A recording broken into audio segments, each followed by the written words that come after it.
in the room. Did you? Yeah, I heard you singing it. I think no, I heard you humming, and I figured that's what you were singing. I always forget to put my microphone on first, people, and it's not intentional. It is not a part of the show. Welcome, everybody. We got 245 people so far. Super fire. I'm always excited anytime you all want to kick it with me. Well, Nine Tails is Antifa. Truth is, I finally got me a shirt that fits. So I don't think I've lost any more weight. I have just finally got out of the house and went to one of those stores that would do curbside pickup, because I'm not going in anybody's store, especially when I see people walking around without a without a mask. So wow, 865, 79 people, dope. So I finally got some shirts that fit. So thank you though, thank you, I appreciate it. Everyone, let's take a second and share.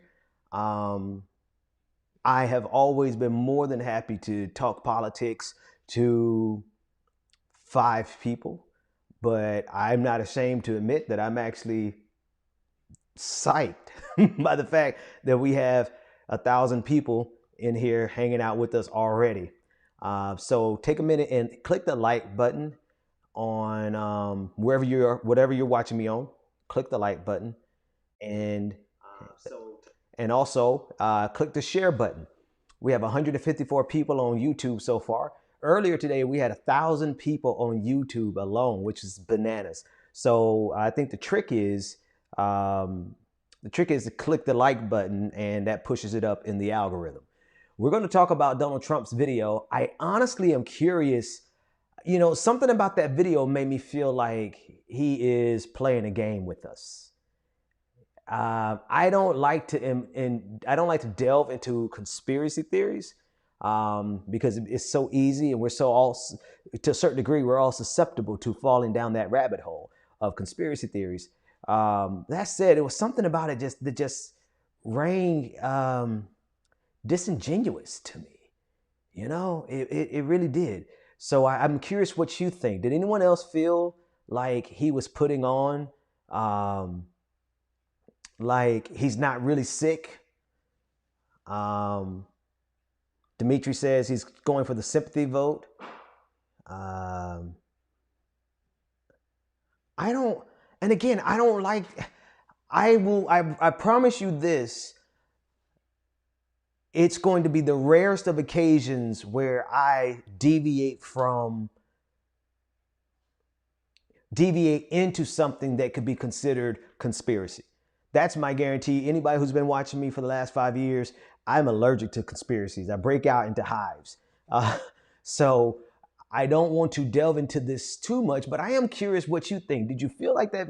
Tell you what, the best thing I can do is play the video for you. I'm going to play the video, and Medusa said that their biggest mistake was voting for Trump in 2016. We all make mistakes. So I'm going to pull up the video, and I want you to watch it with me, and then we'll discuss it. Give me a second while I pull it up.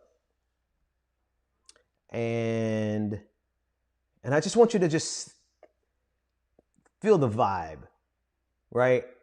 Sometimes I ignore my gut because my gut says something that can feel like a conspiracy theory or even sound like it. Sometimes I ignore it, and then my gut was right. The flip side is they're so arrogant with this. They are so arrogant with this coronavirus. It seems only just for this to be real. All right, that's it. Let me go to his Twitter timeline, because it's on his Twitter timeline, and I'm going to play it directly from my iPhone. Let's see, where am I looking? I am looking to make sure I have my audio up on the iPhone. It's on? Okay. For the incredible job they've been doing. I came here, wasn't feeling so well.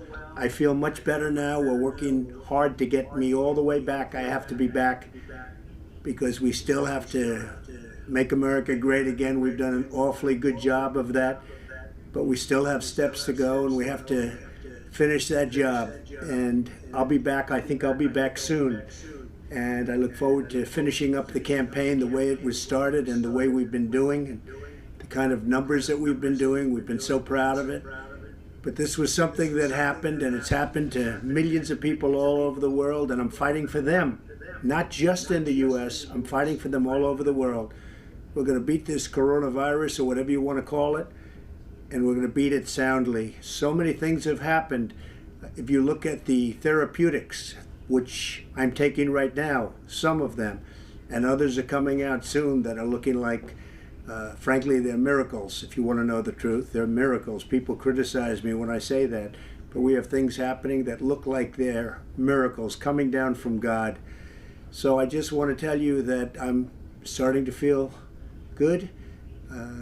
You don't know over the next period of a few days. I guess that's the real test. So we'll be seeing what happens over those next couple of days. I just want to be so thankful for all of the support I've seen, whether it's on television or reading about it. I most of all appreciate what's been said by the American people, by almost a bipartisan consensus of American people. It's a beautiful thing to see, and I very much appreciate it, and I won't forget it. I promise you that. I also want to thank the leaders of the world for their condolences, and they know what we're going through. They know what, as your leader, what I have to go through. But I had no choice, because I just didn't want to stay in the White House. I was given that alternative. Stay in the White House, lock yourself in, don't ever leave, don't even go to the Oval Office. Just stay upstairs and enjoy it. Don't see people, don't talk to people, and just be done with it. And I can't do that. I had to be out front, and this is America. This is the United States. This is the greatest country in the world. This is the most powerful country in the world. I can't be locked up in a room upstairs and totally safe and just say, hey, whatever happens, happens. I can't do that. We have to confront problems. As a leader, you have to confront problems. There's never been a great leader that would have done that. So that's where it is. I'm doing well. I want to thank everybody. Our First Lady is doing very well. Melania asked me to say something as to the respect that she has for our country, the love that she has for our country, and we're both doing well. Melania is really handling it very nicely. As you've probably read, she's slightly younger than me, just a little tiny bit, and therefore, just we know the disease, we know the situation with age versus younger people, and Melania is handling it statistically like it's supposed to be handled, and that makes me very happy, and it makes the country very happy. But I'm also doing well, and I think we're going to have a very good result. Again, over the next few days, we're going to probably know for sure. So I just want to thank everybody out there, everybody all over the world, specifically the United States. The outpouring of love has been incredible. I will never forget.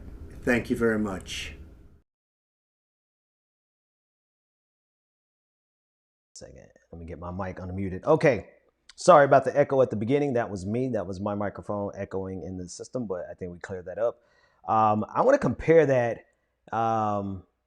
Walter Reed Hospital. I want to compare it to the short video that he put out Thursday or yesterday, not Thursday. It was yesterday. All right, so let me pull up this second video and put me in the corner. Hang on, no, you get up there. Get over there, and I'll get off the screen. All right, and listen to this one. I want to thank everybody for the tremendous support. I'm going to Walter Reed Hospital. I think I'm doing very well, but we're going to make sure that things work out. The First Lady is doing very well. So thank you very much. I appreciate it. I will never forget it. Thank you. I want to thank. Now, the reason I played that one is because in that video, let me get me back up and get him down. In that video, he actually does seem very sick to me. In the first video, I felt like all he did was take his makeup off and left his hair frazzled and took off a tie. And the reason suspicious is there's an article from the New York Post that transcribed a conversation between he and Rudy Giuliani. And in that conversation, it seemed as though his intention was to use his sickness as a way to show Americans that this is not that bad. Now, I think he's a sociopath enough to actually do that, to actually pretend as though I think that's the problem. It is, yeah, I saw that too, Kata. Kata says, condolences. Not yet, Donald, not yet. Sorry, folks. But I think he's a sociopath enough to fake it, and then he will come out of it miraculously, and he will give credit to God when he probably, whatever. I don't think that man can step foot in the church without spontaneously combusting. But then the real application is he will make the case that all Americans should be willing to brave this. Because the ultimate goal of the Republican Party and the ruling elite in general, across parties, the ruling elite, their goal is to not shut down at all, which means, quote unquote, herd immunity, which means upwards of 1 million people dying. Donald Trump said as much in terms, he called it herd mentality, because he couldn't say herd immunity. So he said herd mentality. And it's laughable because he thinks he could say herd mentality and we not clearly understand that to be what it is, which is herd immunity, which means we could lose at least 1 million people to this. So I think he's a sociopath enough to do that. I wouldn't put it past them. I'm almost at the point where if I won't believe him unless he doesn't make it. I'll believe him if he doesn't make it. Because this could be the ultimate sympathy vote. And I wouldn't put it past them. This could be the ultimate way to get herd immunity by saying the president went through it. And I think all Americans should be willing to be as brave as our president. You can hear them on the news stations now. You can hear them on cable news right now saying that.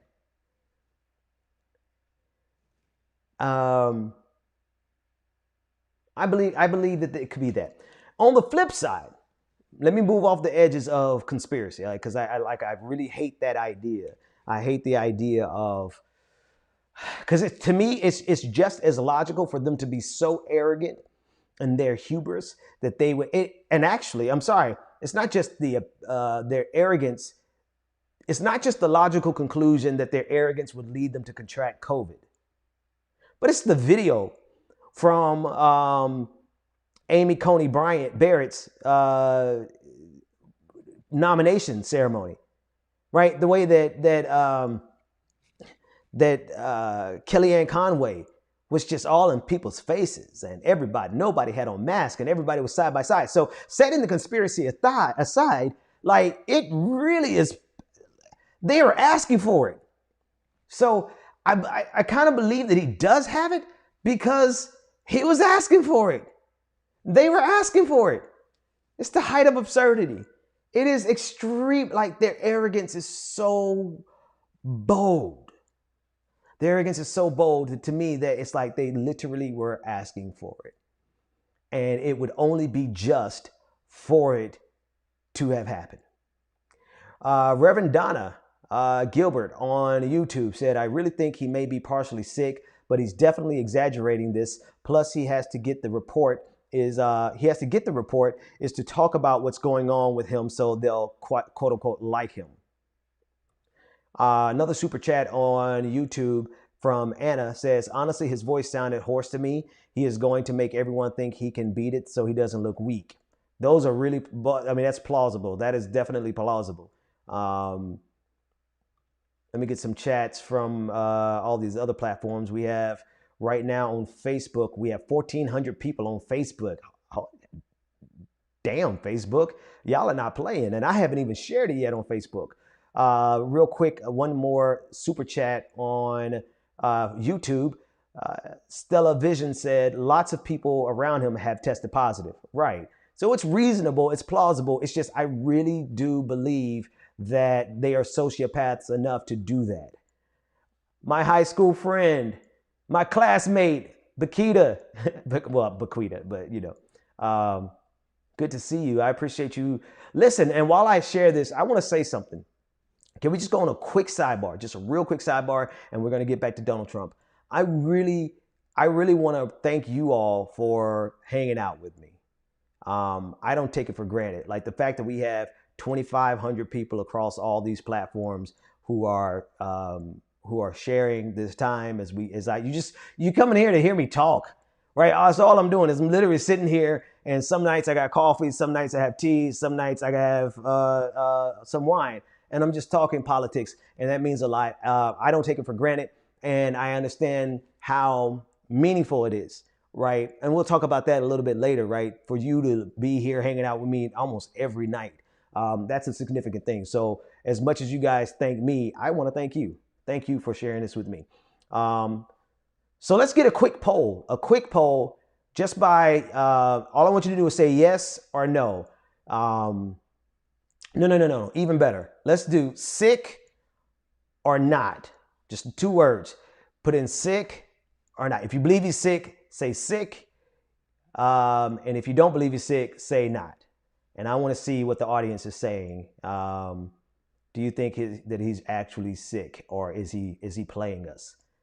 And then I will try to get a rough estimate of what everyone is thinking.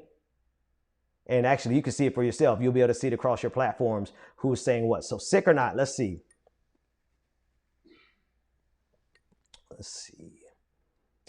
We got a lot of sick. I got 1 not so far. Sick. Okay. 2 knots. 3 knots. EJ, home team. I see you, fam. You think he's sick? I got 4 knots. Overwhelmingly, everyone thinks he's sick. Okay. I can dig it. Majority rules in our community, so we're gonna go with sick. Thomas Stephanie says that she loves talking politics and nice people. Well, thank you. I do my best to be kind. The funny thing is that there's so many people who know me better as an asshole and as a mean-spirited dick. So it's funny. I'm so glad that you think I'm kind and nice. So I'm going to do my best to maintain that image. But my motto is, when you can be kind, be kind. When you can't, take no prisoners. And there's some people who've been on the opposite side of that. Oh, wait a minute. Here comes some knots. There's some. I quit it. I stopped too soon. I've got a whole contingency of knots. Not. And somebody play Joyanne. I'm gonna block and report you, Joyanne. Sick knot. Which is it? Sick or not? Playing with our emotions. Not. There are a lot of knots. Hold on. I got off the subject too quick. Not. One more person. We'll change subject in 1 second. I got to put this on the board. Tenula said he's sick-ish. Good answer. And Tiger Lily 48 says, I don't know. Says, who knows? We'll see. So there you go. There you have it. Thing is, wow, we have 2,750 people. Thank you all so much. Again, click that like button, especially if you're on Facebook and YouTube. The like button absolutely helps us to devastate the algorithms, and we'll get more people in the room. We have 1,000 people on YouTube. YouTube, what is up? YouTube, can we get 600 likes if we have 1,000 people watching, I imagine at least 600 of you are willing to hit the like button. See, I will never sit here and ask you for money, but I will ask you for some likes. So go ahead and hit that like button. And I think maybe I'm lying because I probably will ask you to become a patron or something like that. But I'm not going to be here raising offerings or nothing foolish like that. But hit that like button. That's a good way to help out everything. Let's shift gears real quick. We got a lot of super chats, and I'm going to come back and I'm going to read all of the super chats as well as what's going on with all the subs over on. Is that Tanya Powell? Is that Tanya Powell from? That's Tony Powell. Tony Powell. Okay. I will agree with this. I want to put Karina's comment. Looking at his video, yeah, he's struggling to breathe. He wasn't his normal self. I will say that even on the video, the most recent video, it does look like he's struggling to breathe. But here's the thing. Here's the bigger picture. Not the bigger picture that I want to talk to you about tonight, but the bigger picture in terms of Donald Trump. Here's the problem, is that it's entirely plausible that he could be lying to us on this big of a scale, right? It's entirely plausible that he could be lying to us on this scale. Now, Luna, I don't know Twitch enough to understand what this is. Twitch is 90-10 sick. Can you help me understand what that means? Is that good sick? And what is the 90-10? I'm still new to Twitch and I'm still trying to figure it out. The problem is that he absolutely does lie like this.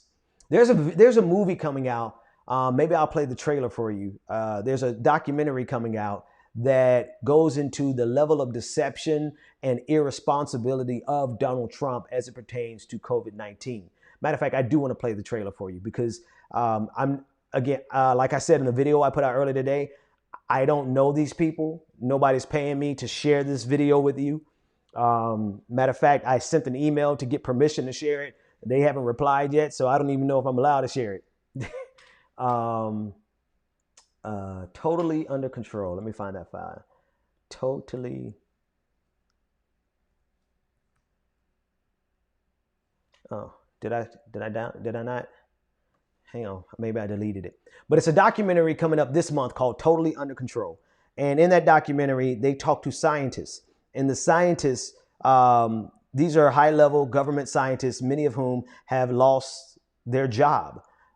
They've lost their jobs because they dare to speak out about the negligence of Donald Trump and how his negligence absolutely has threatened the lives or led to the lives and the deaths, rather, of 200,000 people. So I'm gonna mute myself really quick so it doesn't feedback, and let's take a look at this video from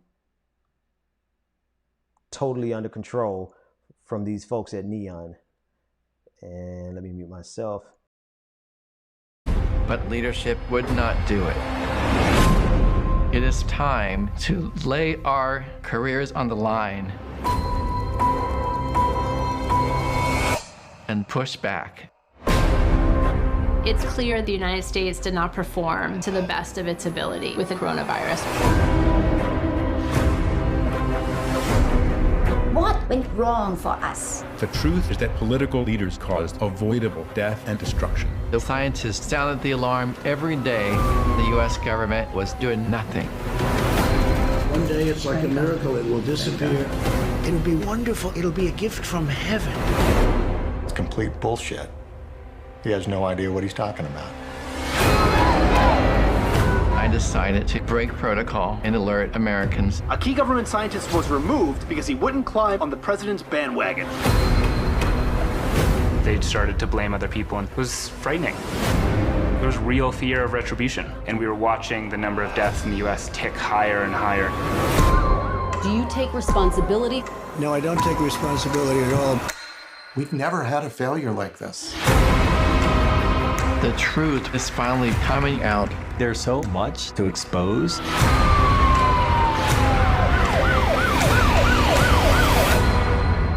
We have it totally under control.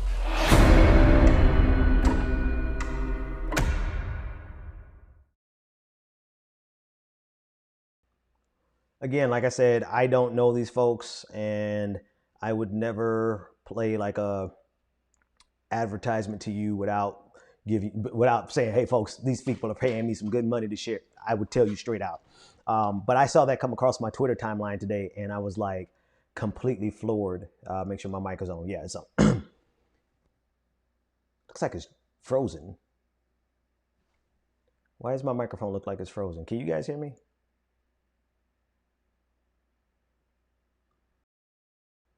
One, two, three, four, 5, 6. 1, 2, 3, 4. Can you guys hear me okay? I still see your comments, so I'm going to assume that you can hear me okay.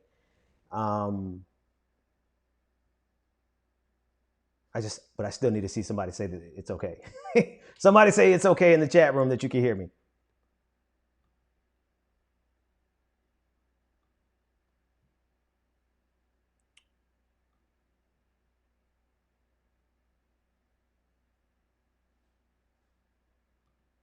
I feel like I'm a ghost and you guys are having a conversation with me. And anyway, I'm going to talk like you can hear me. Okay. So it came across my Twitter timeline this morning, and it really was powerful. It really was powerful, and it made me instantly, it was something that, okay, good. It's a little delay. So we know these things. I think anybody reasonable already knew that this was happening, but that doesn't take away from the impact of having this documentary. This documentary, to me, says that the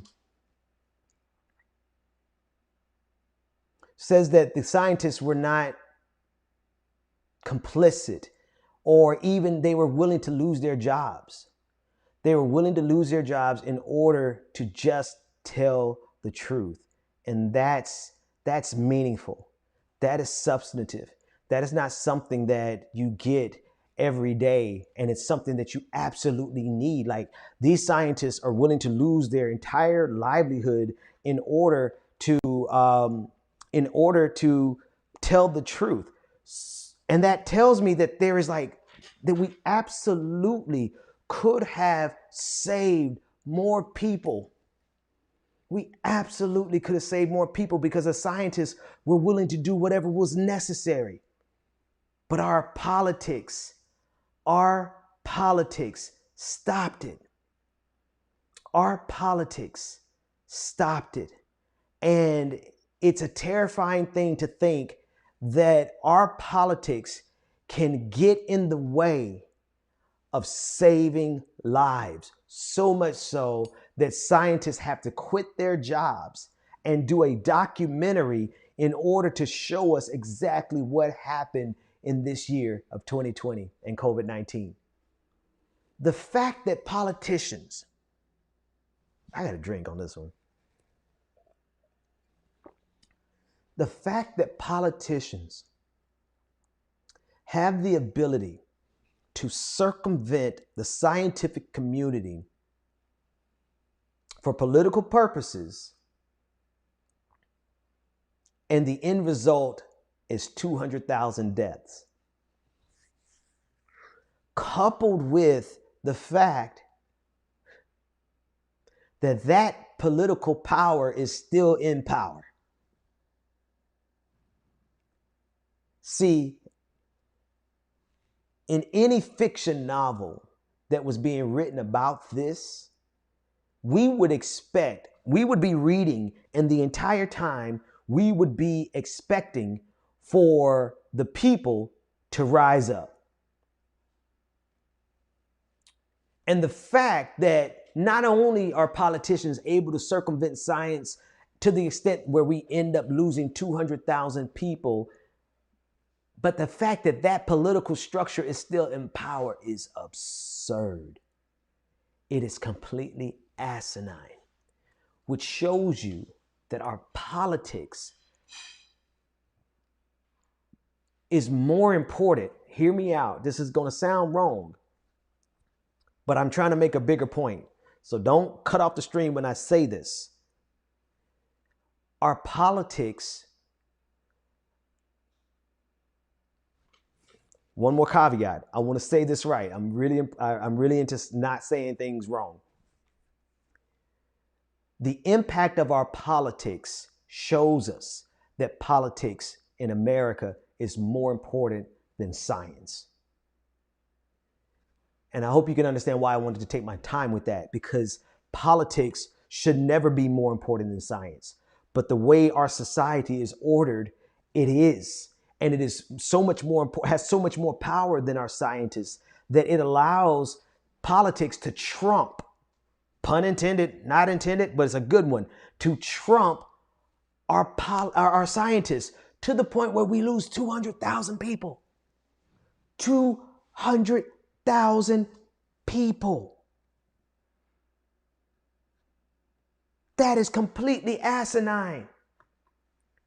And the fact that our political structure is still intact shows you the stranglehold that politics has on our civilization. Not just America, and not even just our civilization, but our species, humanity. Politics has a stranglehold on humanity. And it gives them the ability to destroy us, even if we know exactly what to do to save us. See climate change. We know what needs to be done to save us, but we don't have the political will to do it. Not only to save us from COVID-19, but to save us from climate disaster. And that should terrify us, not just in the sense of Donald Trump, but the next Donald Trump, and the Donald Trump who comes after that, and the Donald Trump who comes in 100 years and leads to the death of 1 million people. Or even worse, the Donald Trump that comes at some critical juncture in human history such that they lead to the destruction of our entire planet. Because we have ordered our society. We have ordered our society where politics trumps science. And that is not only dangerous, but it is deadly. And in 2020, it's deadly to the tune of 205,000 Americans.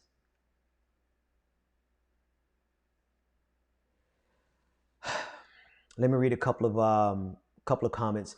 So if anyone's wondering, right, there is a huge delay in when your comments come up because something went wrong in my system when I played that last video. So I'm only getting, just so you know, I'm only getting the comments now that where you told me that you could hear my microphone. So that could kind of tell you why that there's a huge delay. But I'm going to jump into my producer's chat so that I can get all the shout outs. That way I can backtrack and get all of the super chats that I may have missed. I want to get all the super chats that I missed, and I want to get all of the people who are giving me shout outs or subscribing on Twitch. I want to get your comments in there because you guys are a critical part. Rayla's mom on YouTube said, his voice is hoarse, but he's such a sociopath. I don't believe anything. Chris Christie is in the hospital now. He was a coach along with Rudy for the debate, Rudy Giuliani. I wonder if Giuliani is positive. All three of these men have health risks. Absolutely. Absolutely. And it's terrifying to think that they would put themselves in that kind of... I have anxiety dreams right now about being in public without people wearing masks and without me wearing masks. So to think that they put themselves, knowing that they're in those risk factors, and they put themselves in harm's way, absolutely terrifying. Sherman Ferguson, thank you so much for that super chat. I really appreciate it. Bolo Turner says, love your content, Ben. Been following you for years. Glad to see you consistently putting up videos now. What camera are you using? Pristine quality. Well, so many people want to know what kind of camera I'm using. I'm going to do a full video breaking down my entire setup from the camera to the interface to the microphone. And it's an intermediate pricing. You know, you could get this whole look for, I'll do a video. I'll do a video for those who are interested. Let me give a shout out to the people on Twitch. Thank you for subscribing. I Am Tam has subscribed with Prime. Rang has subscribed with Prime. Lynn, thank you for subscribing with Prime. Jazzy Joseph gifted a tier 1 sub to Emily Blackwelder. Thank you so much for gifting that sub. Bethany Madison subscribed for 1 month for tier 1. And Texton has cheered. There we go. We've been missing the cheers. Thank you for 100 bits. I don't know the conversion rate on Twitch, but thank you for the cheers, Texton.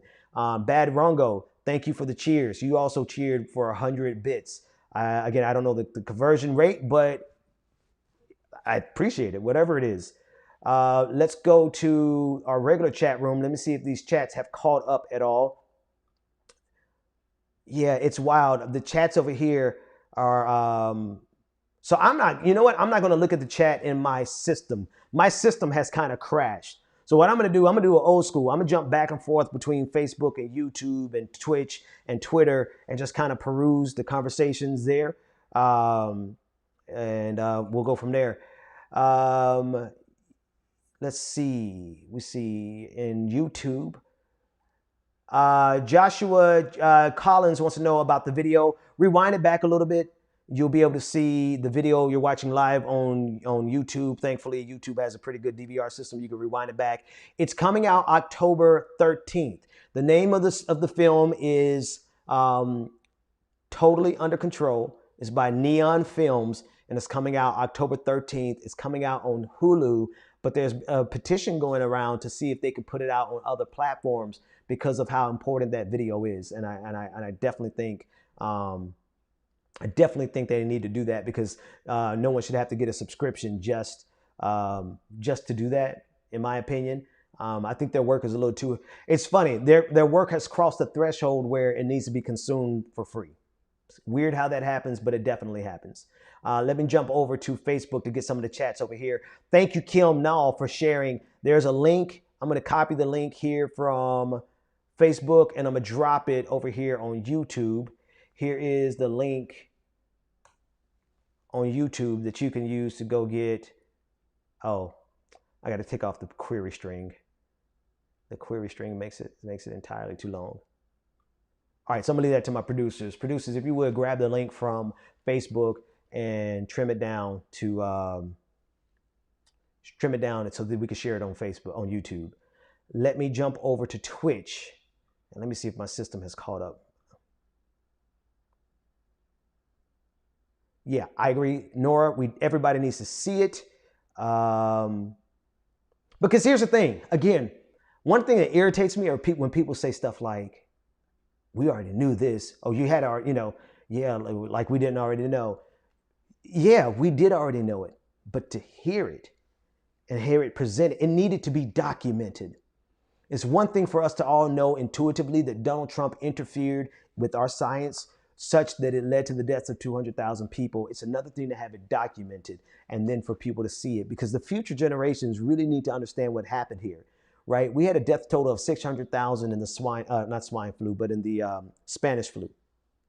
600,000. We're already at 200,000.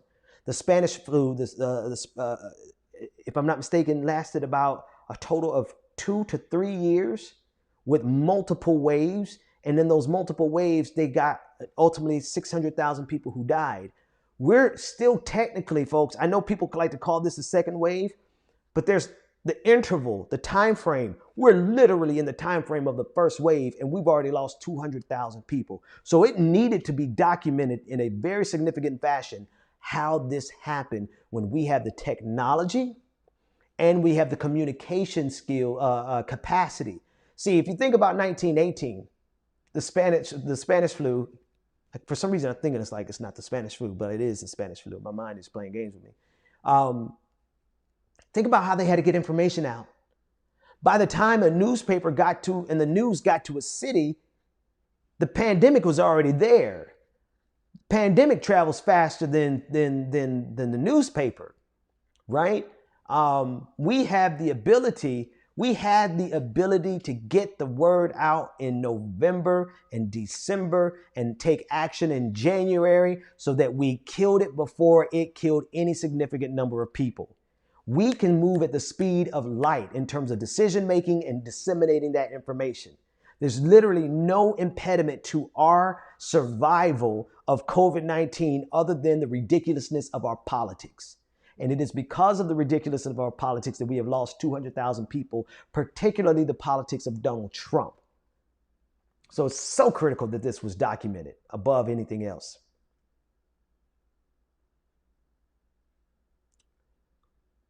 Durableek said, yeah, I'm going to need to watch that even though I know it's going to infuriate me. Sherry Conklin said, yeah, I've been saying this and no one listens.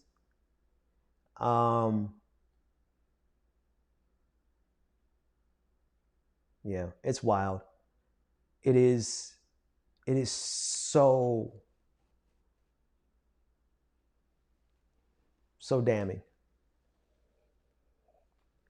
It is so damning and it's such an indictment. It is an indictment of the potential of humanity to destroy ourselves.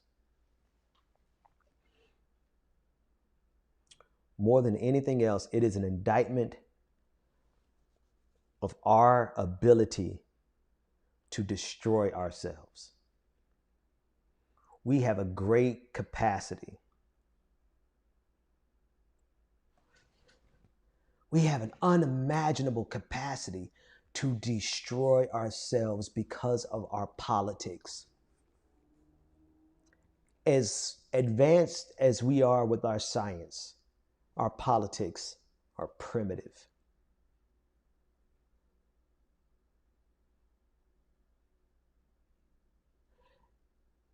We are not even as advanced as we could be because our politics are primitive.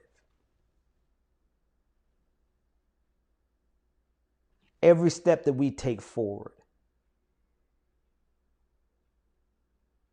it's only despite our politics.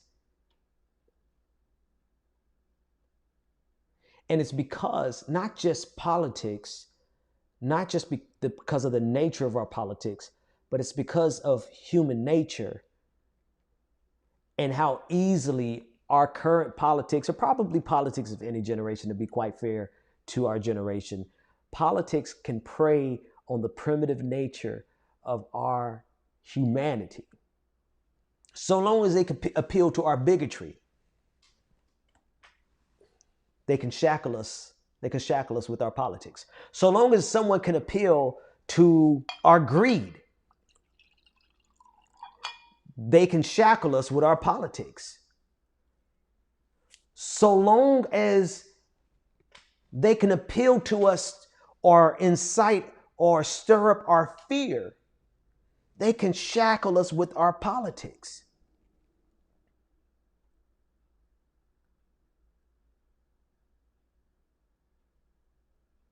Look at where we could be if it had not been for the childishness and deadliness of our politics. There's something I wrote in a book, and I can't find the book. I wrote it in the margins of a book, like I actually wrote it in a book. I didn't write that book. And it just hit me. It was like our political science might be the most challenging and the most important science out there, period. Not because it's a hard science, not because, in terms of math, physics, chemistry, but it's not a hard, it's a soft science. It's more in the arts field. So not because it's a hard science but rather a difficult science. It is a science that limits everything that we do. The constraints on the scientific community from saving us from COVID-19 was political. The constraints that are on us from saving us from climate disaster is political. So in that margin of the book, I wrote, and I got to find the book so I can remember exactly how I phrased it, but I wrote in there that it very well may be more difficult for us to overcome the pettiness of our politics than it is to overcome the barrier of the speed of light. As impossible as it is for us to go faster than the speed of light, it may be even more impossible for us to overcome the pettiness of our politics. And we are living in that exact problem right now. Right now, this moment, there could be at least 175,000 people still alive today. And that's lowballing. But let's spot Donald Trump 30,000 people. Let's spot him that much, because H1N1, we lost 14,000 people. So with a novel coronavirus, it's plausible and pretty reasonable to say that we would have lost at least 30,000 people. 175,000 people who would be alive today if not for our politics. Now, you tell me how difficult it is for us to overcome our politics. Maybe that overcoming politics would be like trying to overcome gravity, overcome the density of the impossibility of escaping a black hole, because it appeals to the darkest part of our nature. So long as they can appeal to our bigotry, our fear, and our greed, they can amass power. So how do we break free from this crushing weight of our ignorance?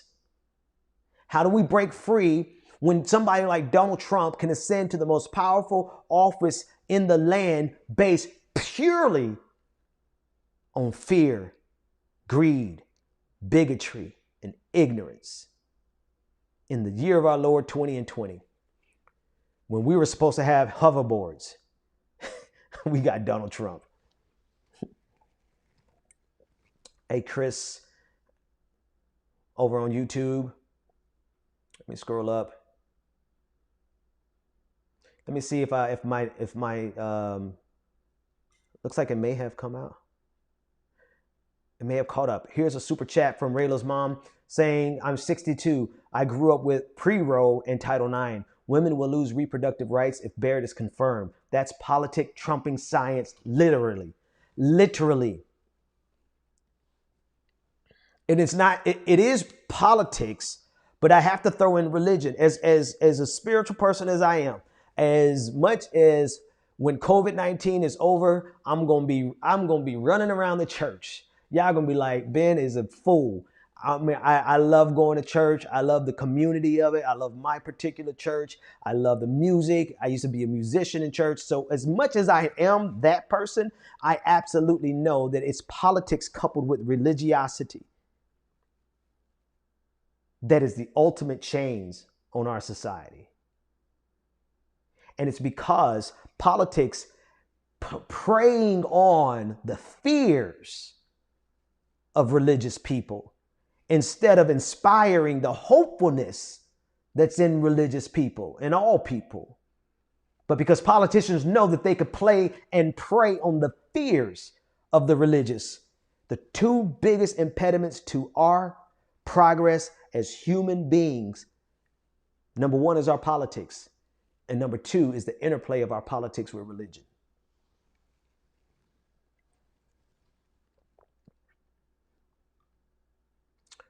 Let me see if I can catch up with these chats. I'm not, okay, come on, man. Jeff, I am most certainly, this is, matter of fact, it's a vegan wine, and I promise you, I am so far from drunk. It's wine. Come on, man. I'm still a big dude. I know I lost a pound or two, but I'm a big dude. It takes a high alcohol percentage to get me to get me drunk. Let's read some more comments.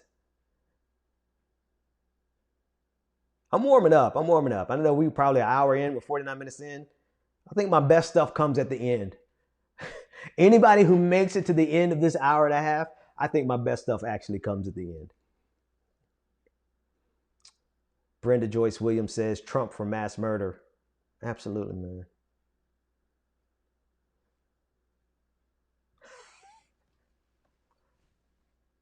Period, poo. Period. Y'all be glad I ain't got my Hennessy out here. I'm not gonna put that one. TPC trees. I'm not putting that one on the screen. My wife's in the other room. I'm not, but I would just would acknowledge that I see it and thank you.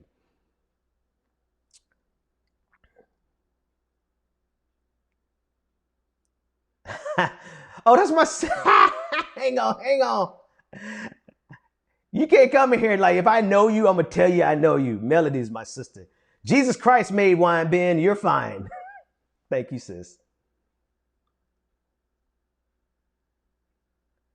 Let's see. I want to come in. I want to respond to you all's comments, and because I can talk all day. I can talk all day. Where are we at on YouTube? On YouTube, we have 1,364 people watching. Y'all are killing it on YouTube. Click that like button. We have 1,000 likes. That's bananas, YouTube. And you know I'm about to ask for more. Let's get it up to 1,300 likes. I might be asking for too much, but I thank you. We have 800 on Facebook. Facebook, what happened? I guess, you know what? The thing is Facebook is more raw politics. If you want to know where like the blood sport of politics is, it's on Facebook. See, I could, on YouTube, I probably could honestly talk to you guys about what I really want to talk about, which is like, y'all ready? How does humanity survive the end of the universe? I could probably talk about that on YouTube for hours and people would watch it. Because YouTube is flexible. You could talk about any number of things on, but Facebook, if you're not talking that hardcore politics stuff, man, that's why I got 1,400 people on YouTube and 740. I just lost 50 just then. All right, let's get to the next story.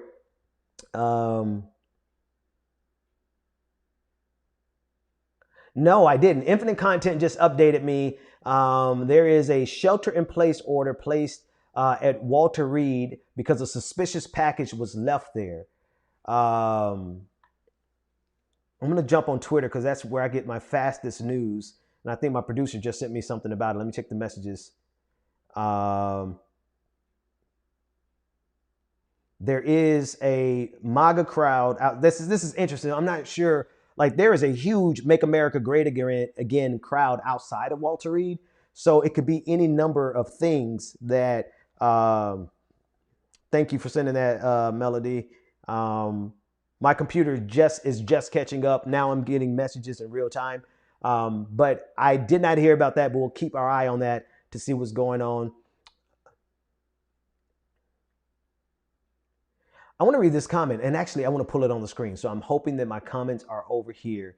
Let's go down. Come on, guys. I want to get this comment from YouTube. It is a very important comment. Bear with me 1 second. There it is. Protidi Khan. Protidi Khan said, scientists here. I've worked previously in a virology lab. You have no idea how infuriating the American mishandling of the pandemic has been for me. You're right, I can't imagine. I can't imagine being a person who, while we did not have a vaccine for it, there are just standard operating procedures because this is not the first pandemic. This is not humanity's first time at the rodeo. And if we had just not allowed our politics to cripple us, to shackle us, throw the cripple away. I'm doing my best to get rid of ableist language, just out of respect for my friends. But to shackle us, if we had not allowed it to shackle us, sure, we would have lost some people. There's no doubt about that. But we absolutely did not have to lose 205,000 people. And we are so desensitized to that. We are so desensitized to that. Do we realize how many people that is? That is, if you're talking about an 80,000 seat arena, we're approaching filling up 3 arenas professional football-sized arenas. 3 Super Bowl crowds. You know how you look in the stadium and you're on the 50-yard line and you look the 360 view? I don't know if I used to be in the marching band, so I know what it is to be on the 50-yard line and look around 360 view and you can't see a single face, but you know their body's there. Now multiply that full stadium by 3. That's how many people we've lost because of the ridiculousness of our politics. I don't know that we can absorb that number. Can we, maybe we shouldn't absorb it. Thursday night, I tried to absorb the emotional reality of these people trying to send my siblings, my brothers and sisters, back to teach in the classroom. And honestly, like, as big as I have been and big as I am, I used to be 70 pounds heavier. I never had a blood pressure problem. One exception, when I was a school teacher.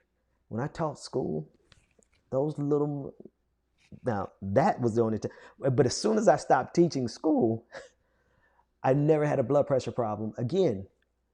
But when I tried to internalize the sheer sociopathy of them not caring about us so much that they would force students, teachers, staff, janitors, school bus drivers, custodians, just all of these people back into the absolute worst conditions for trying to maintain or contain a virus. That messed me up on Thursday night. That messed me up. I had literally had to go outside and stare at the moon like I'm a damn werewolf at 1 o'clock in the morning to just kind of recompose myself. And so maybe it is in our best interest not to be able to internalize the sheer horror of what 210,000 lives being dead really is. But I also think that's the reason they're able to continue to kill us. The reason they're able to continue to do these things is because in order to keep us from snapping, we turn off a certain portion of our sensibilities. Because if we were to internalize it, I don't think there's any way possible that this political system would still be standing, because the 330 million of us who are still alive and not complicit would have removed them from power a long time ago.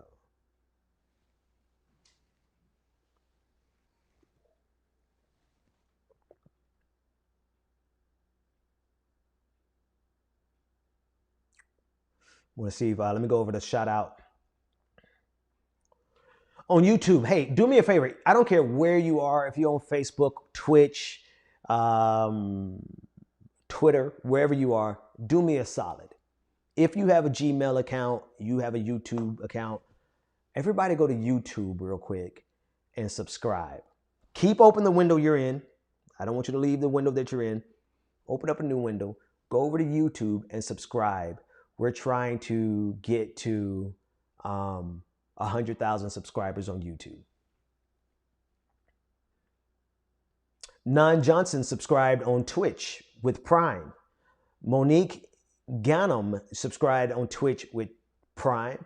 And Plestio Don subscribed at Tier 1 on Prime. Thank you all so much for doing that.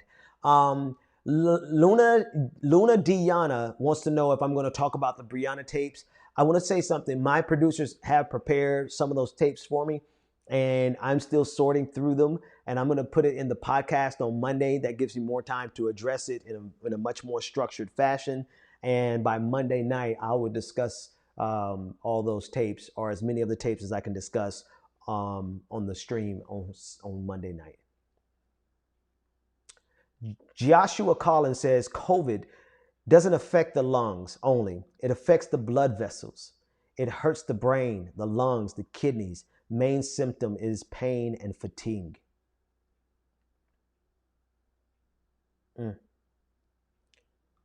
Thank you so much for your super chat, everybody. Marva Jack says, he is running. See it to believe it. I'm not sure what that's in reference to. I'm certainly not running for office, so I don't think you're talking about that. And Donald Trump certainly isn't running anywhere, so I know you're not talking about that. So help me understand that. Yeah, let's do this. Teachers in the audience, in solidarity and love. Can everybody show some love? Teachers, identify yourself. Comment if you are a teacher wherever you are. And I want everybody in the chat room to show our teachers some love, and not just our teachers, essential workers. Now, if you've ever been to church, this is the part of the service where the pastor tells you to go and meet somebody, shake their hand, and tell them that you love them and that God loves them too. This is very similar, but don't worry about that part. If you're a teacher, tell us you're a teacher. If you are an essential worker and you've already been out there, you've already been risking your life, put it in the comment section, and I want everybody to show them some love and some solidarity while I get the rest of these comments together. Teachers in the house, Christopher Prince. I see you, Chris. Esther teaches special education. Sherry's husband is an essential worker. We got a teacher all the way from Europe. It is well past your bedtime. No matter what part of Europe you're in, Maria, it is well past your bedtime. Let me stop. I don't know what your bedtime is. You could be educators in the house. We got a sub from ATG Coach. Thank you for subbing. Yeah, everybody give some love to our teachers and our essential workers. 5th grade teacher from North Carolina. I see you. Alexandra, I see you. Teachers in the house. Much love and respect.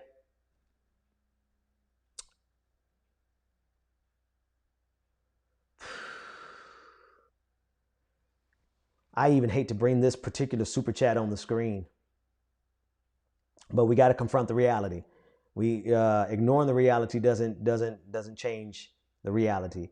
Somebody just gave me the most up-to-date numbers.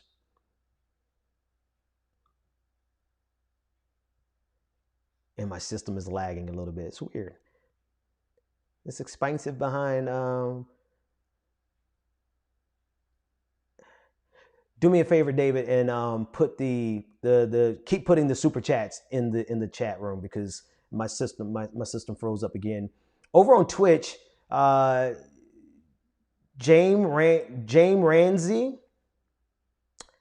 Sorry about that. I know I messed that up.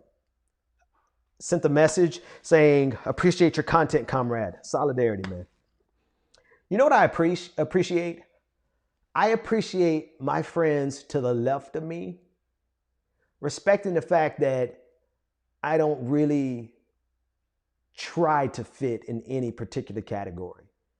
I'm not going to try to fit what I believe into something that could be neatly described as socialist, communist, Marxist, Lenin, any of that. And that bothers a lot of my friends on the left. But then I do have some friends to the left of me, way to the left of me, who respect that, and just, you take the good with the good and you leave the rest. So thank you, comrade. I appreciate it. Jamer said, mad love to all the essential workers. Raises for all. Raises for all. That's real. Tim Olaf with a super chat saying, thank you, teachers. Thank you, Tim. Nicole said, this is the one I didn't want to say, but we got to talk about it. Current number of COVID deaths in the United States is 209,864. That is 70 times the deaths from 9/11s. We have had 70 9/11s, and we went to war, erroneously so, because of 9/11. And America's pretending like these 210,000 lives didn't matter. Kathleen Lackman, thank you so much for that super chat. Brenda J. Nelson, thank you so much for the super chat. Oh, I love this. I asked my producer to give me a column where I can see all the troll comments, because sometimes they really do inspire me. Marty Lewis said, you are a Marxist. Well, I just kind of discussed that. I'm not really a Marxist. If you ask my Marxist friends, they're going to call me a liberal, right? You ask my liberal friends, they're going to call me a socialist. You ask my conservative friends, they're going to call me a communist. So I don't really fit in any category. What I am, though, what I fight for, and what I believe in, I'm going to say it over and over and over again until everybody in the audience can say it with me at the same time. What we fight for is right. It is just. It is good. It is noble. And it is worthy. We're fighting to make sure that every single human being on the face of this planet has the ability to not just survive, but thrive. And if that makes me a Marxist, then in your mind, Marxists are right. Because you know, let me tell you, this is what I was thinking about earlier. Even if you hate me, if you are in the stream just to hate on me, before I finish that, Dome Goddess Nikki, thank you for the super chat. Tim Olaf again, thank you for teachers. Michael Norris, another teacher. Hi Ben, but another teacher, but all the way in Australia. You're still a comrade, mate. I think you guys come here I think you like my philosophical musings, but you also come here for the dad jokes and the fact that I'm clearly a Disney dad kind of dude. And I'm a Disney dad that lives on the edge of taking up arms and being a key part in a real revolution. But what keeps me from doing that is the fact that I have like the most adorable kids in the world. And I want to do everything that I possibly can to maintain the stability that we currently have, the measure of stability that we currently have, because they deserve the chance to make a better world than I could. And so my last option is to destabilize what we have here in some type of glorious revolution. But don't mistake me for any second. Like the yin to my yang, my Disney dad is burn it all down. So maybe that troll is right. Maybe I am a Marxist. Anyway, for people who don't like me and continue to come back, babe, you out here? Okay, my wife is gone. Not that she won't see this. I'm gonna tell you like I told this woman I used to know. If you keep hanging out with me, we're gonna get in a relationship. Just if you keep coming back to this stream, I don't care how much you dislike me. You know what I'm saying is truth. You may hate the labels of the politics that you ascribe to me, but you keep coming back because you know what I'm saying is the truth. There is no reason in the world that when we generate this much wealth in our society, every single one of us, you who don't like me, you contribute to the creation of all of this obscene wealth, more wealth than we have seen in the history of mankind. All of us help create that. Jeff Bezos is not Jeff Bezos, whatever you want to call him. He is not him without every single one of you in this stream, without every single person on the face of this planet. And so if we collectively have the ability to create this obscene wealth, why do we allow there to be something called homelessness, poverty, hunger, lack of health care, not being able to go see a doctor because you don't have insurance? Why do we allow it? We allow it because our politics shackle us. Because there will always be greedy men and women and non-gender conforming individuals, quite frankly. Ambitious people whose path to glory, their own personal self-aggrandizement, goes through appealing to the worst in human nature, appealing to the bigotry in human nature, appealing to the fear in human nature, appealing to the greed in human nature. There will always be those type of people. And so long as there are always those type of people, there will always be people who rise to the top of our systems by weaponizing the very worst in our society. That's why we can't look around us and see how magnificent of a level of wealth that we've created, that we they would still, do you realize that we could solve the problem of homelessness and every billionaire would still be a billionaire? We can ensure that every single person has a doctor that they can go see, and every single billionaire will still be a billionaire. We can make sure that every single individual has the best education, and every billionaire would still be a billionaire.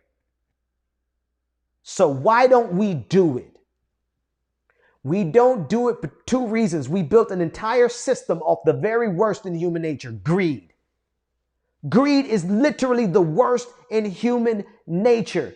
Bigotry can be overcome before greed can be overcome. And a lot of you fancy yourself to be Christians. The love of money is the root of all evil. That's what your book says. That's what my book says. But we pretend as if the rejection of greed is the root of all evil. You look at me as more evil than Jeff Bezos, whose greed led to 20,000 employees of Amazon contracting coronavirus, while he made $500 million, multiple billions of dollars during the pandemic. He made it on the backs of those 20,000 employees who contracted coronavirus. We have erected an entire system that is rooted in the greed of mankind. And you look at me as if the Bible says the rejection of greed is the root of all evil. And you call yourself a Christian? Like I told that girl years ago, you keep hanging out here. You keep saying, she's kept saying she wanted to be my friend. I just want to be your friend, Ben. It's okay, cool, no problem. We be friends. Let's watch movies. Let's play video games. Let's do what friends do. But if you keep hanging out with me, you're going to know I'm telling the truth.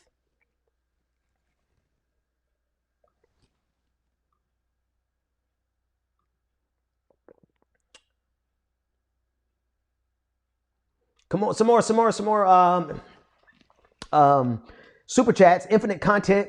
Hey man, infinite content. Those of you who give super chats on a regular basis, I'm gonna have to send y'all like a 1099 or something. Like I gotta get y'all a tax write-off or something. You guys are just consistently blessing the channel, and I really appreciate that. He says, I'm a pharmacy tech. If the pharmacy staff gets sick, do you all have any conceivable idea how much people will suffer if they can't get their meds? Yeah. No, I do. If some people in my family don't get their meds, it's a matter of life and death, right? But you got to consider like the risk that we're putting. I think the core of what he's saying is the risk that we're putting our essential workers in is putting our entire society at risk. We should be thoughtful enough of the individual essential worker to be concerned about their own well-being. I don't advocate for essential workers because I want the system to keep operating. I advocate for essential workers because they're human. They are people. They got people who love them, just like people love me. They've got children, they've got friends. So they are worthy of being advocated for beyond the role that they play in our society. But capitalism is so self-destructive that it has no regard for the fact that if our essential workers go down, the entire damn system goes down, you morons. Not you, the viewer, the capitalist. So it's so self-destructive, whereas I'm like, hey, I know you play a critical role in society, but you know what? Even if you didn't, you're a human being. All lives matter, my black ass. These people can't even see the significant role that this individual life plays in their own material success. Jeff Bezos can't pay attention to the fact that 20,000 of your employees go down with COVID-19. That is going to put a strain on your systems. You're not going to be able to hire people who can come in and replace them with the same efficiency of the current worker that is there. Sure, you can go get new employees, but the downtime is going to affect your profit margins. But he doesn't care about that because he's hitting the numbers that he wants, and he's made 30, 40, 50, $100 billion in the pandemic, but he can't see the forest for the trees, which is if you lose your workforce, you lose your long-term viability. Capitalism not only does not see your self-worth as a pharmacy tech. Strike that. I said that wrong. Capitalism not only refuses to see your value as a human, but it also ignores your value in your role in society as a pharmacy technician.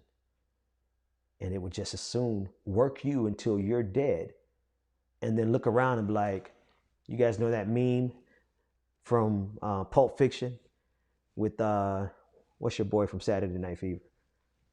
It's going to be like, well, who's going to replace you? That's because all it thought about was its next quarterly profit margin. That's it. The next quarterly profit margin. Not the fact that, oh, this quarter we had 20,000 people contract COVID, which is not good for the long-term viability of any company. All right, let's keep moving. Ruby Kenway says, how much time we got? Okay, I got 16 minutes. Ruby Kenway says, I work in administration at a college, and we recently started having students have to withdraw from the semester due to neurological issues they've developed after getting COVID. It is so sad. I don't think I have the energy to expound on that. Ruby, thank you for sharing that. Carol Funk said, 100% what is right and just and good and noble and worthy. I don't care what you label me. I know what I'm fighting for is right, just, good, noble, and worthy. And if you want to call me a Marxist, fine, okay. If that gets you off. But what you're doing is you're saying that what Marxists advocate for is right, just, good, noble, and worthy. Because you know in yourself, see, this is the part of the church service where the preacher makes the appeal to the congregation. You know what I've said has pricked your heart. You know that there's no excuse for this society that makes trillions of dollars of wealth every year. Every year we make enough wealth to ensure everyone has a baseline of living. We honestly, especially if you live in the right area, can make sure that every person alive on this planet, every family, however they define family, which is none of my business, how you define your family, but every family unit can live at a baseline of this, which I always describe as just nicely framed. I just framed it. I put the flowers over there every day. I can't leave them there because my son would tear them up. I put the picture over there. This wall is empty because I moved the picture. I framed it. I took time to frame it. It's illusion. It is definitely not as posh as it looks. However posh or not posh it is, we make enough wealth in this society to make sure that every family unit, however you define your family, it's no business of mine how you define your family. We generate enough wealth so that everyone can have a baseline here. But why do we not do it? Because we want to see Jeff Bezos get his 16th mansion and his 14th mistress. I mean, bro, can you be happy with just one mansion and 2 mistresses? Can you do that for the sake of humanity? Or are we really willing to burn through human lives? Burn through humanity. Burn through our long-term viability. See, we haven't really faced the challenges that we have to face. We haven't faced anything yet. Climate change is going to be the first real check. It's going to be the first real chin check for humanity. But if we survive climate change, there are there are an infinite number of calamities in this universe waiting to destroy us. And we can't figure out how to survive a goddamn pandemic when we've been surviving pandemics since mankind was big enough to go outside and breathe air. The ignorance of our politics has shackled us. Y'all saw me catch it. I'm doing better. The ignorance of our politics has shackled us to the point where we have regressed to the point where we can't even survive the most human of dilemmas, the most human of the great filters, if you want to talk about that. A pandemic. We have regressed so far that our politics has shackled us to the point where we have lost 210,000 brilliant possessors of human consciousness, lives, because of the ignorance of our politics. I'm telling you, we have a better chance of breaking through the light barrier than we do the ignorance of our politics. Let me flip that and say that in a different way. We can overcome the ignorance of our politics. The odds may be against us, but we have to. We effing have to. We absolutely have to, because if we don't, we're not talking about some distant future generation being the last generation of humanity. I think some of us are okay with living our lives today with no regard for the future of humanity because we always think about it as something that's so far off. We think about the end of the world as being something so far off. Oh, that's something a future generation is going to do. It's something they're going to make a mistake on. There's something they're not going to do. It's probably going to be 1,000 years in the future. And we don't realize that the ignorance of our politics of today has the exact recipe for our destruction today. Today. Till this day. Who knows that meme? I'm sorry. Serious ass conversation. And I'm thinking about a boxing meme.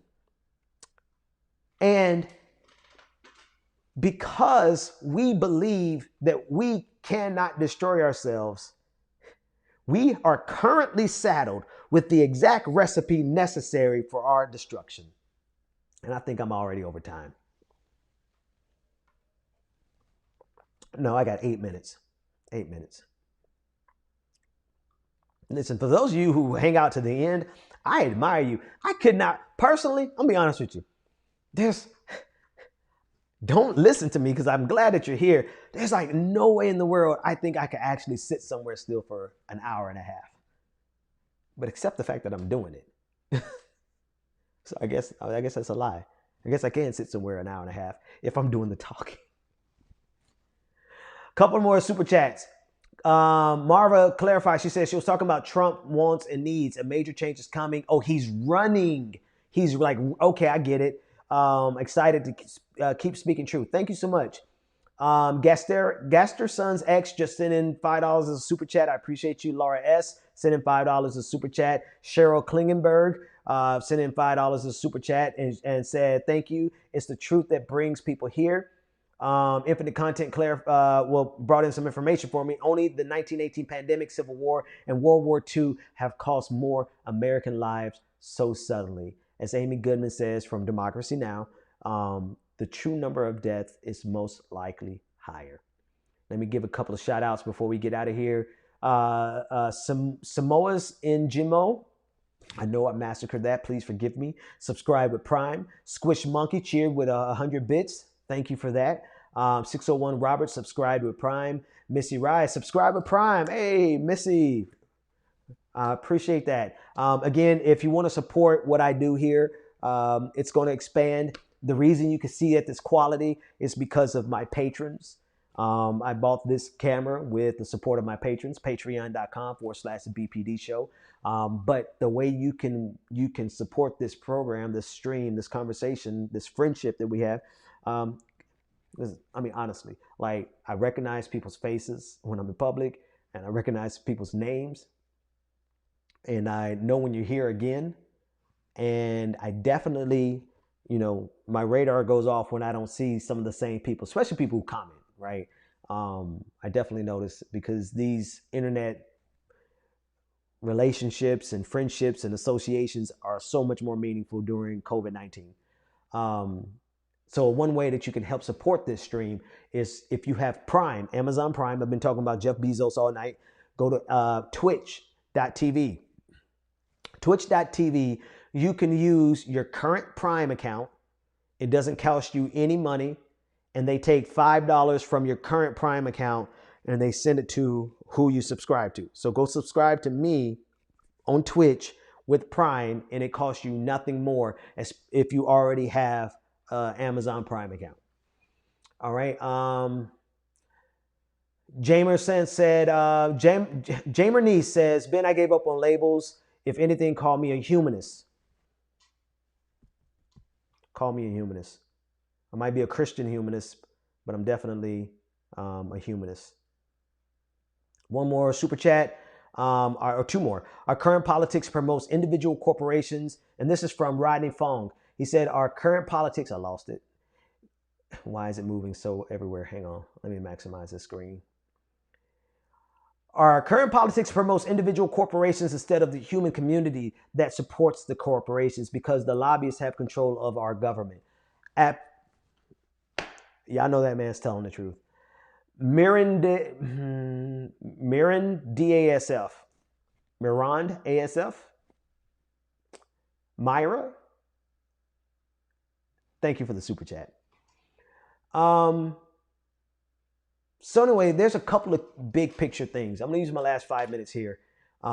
If I don't get your super chat after this, or your comment after this, it's not because I don't appreciate you and want to recognize you. It's just that sometimes y'all know I get into the zone, and then I'll be like, good night. So if I miss your super chat after this, I will definitely recognize it on the stream tomorrow night, or your subscription, or whatever you do to support. I need to be honest with you.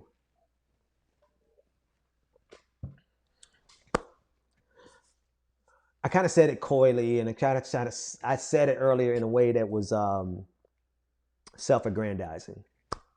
When I talked about the young woman that I was long before I met my wife, years before I met my wife. There's this, how old was she? I was 25, she was 27. And she said she wanted to be my friend.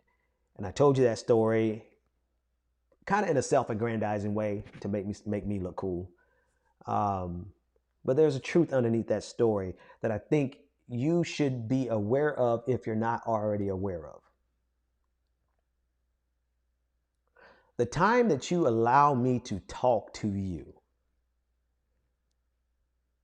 is immensely powerful. Even if you don't like, even if you're here, even if you're listening to me and you hate me, you are allowing me to talk to you an hour and a half it's like 5 days a week, 7 days, 6 days a week. I might take a night off.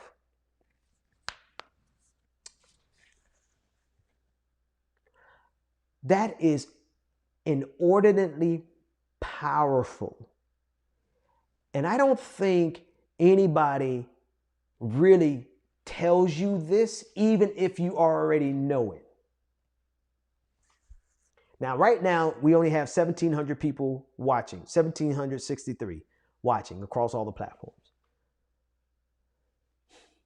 What people like Rush Limbaugh won't tell you, it's the same thing that people like Rachel Maddow doesn't have the time to tell you, or probably the concern to tell you. But because of the nature of what I do, I'm going to tell you. Every night when I sit down to talk to you, it is a piece of a much bigger picture that I use politics simply as an entryway to paint the bigger picture to you, for you. Now, some of you already know the bigger picture because you could just tell the different allusions that I make. And you're like, I recognize what he's doing. Others of you appreciate the camaraderie, the friendship, the laughter, the self-deprecation, all that. But I'm going to tell you the truth. If you keep listening to me, I would have shaped such a significant part of your life because you give me this kind of access to you. And I'm telling you this because it's the right thing to tell you. Joe Rogan is not going to tell you this because he probably doesn't even, he's just doing his thing. He doesn't really think about this. Rachel Maddow won't tell you this because, I mean, how's she going to do that in an hour show when she's trying to tell you about what Trump is doing? I don't think people are nefarious in not telling you this. I think they just are like just going about their business and don't have the time to just actually tell you that what they're doing is shaping you and molding you and influencing you. And after a while, you're going to start sounding like Joe Rogan if you listen to him an hour and a half every day. After a while, you're going to start sounding like Rachel Maddow if you start listening to her every single day. After a while, you're going to start repeating and saying things that sound like Ben Dixon if you come and hang out with me every day, just like I told that young woman. Well, she was older than me, but I told her, you keep hanging out with me. I know you just want to be friends, but if you keep hanging out with me as a friend, you're going to fall in her. She was going to fall in love with me. And she did. And she did for that period. And then, the rest is not history because I made history with another woman, but that's besides the point. The point is this: you got to protect your mind. And you got to be aware that anybody who spends this kind of time with you, whether it be on radio, podcast, or TV,